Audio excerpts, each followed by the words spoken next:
আজকের সকালটা ছিল খুবই ফ্রেশ, কিন্তু এই সময় আর কোনো কিছুই ফ্রেশ লাগে না। সব সময় চোখে ঝাপসা দেখি পড়াশোনার বেলায়। কিন্তু আর আমাদের পাশের বাসায় একজন দেশি মুরগি পালে, তো আমাদের বাসায় মুরগির প্রয়োজন হলে ওনার থেকেই নেওয়া হয়।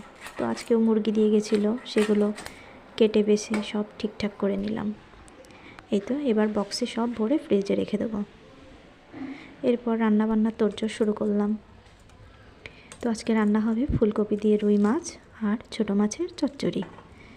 তো তার জন্য সবজিগুলো সব কেটে নিলাম, তারপর আস্তে আস্তে রান্নাবান্না শুরু করে দিলাম। প্রথমে ছোটো মাছের চচ্চড়িটা বানিয়ে নিলাম, আর তারপর রুই মাছ।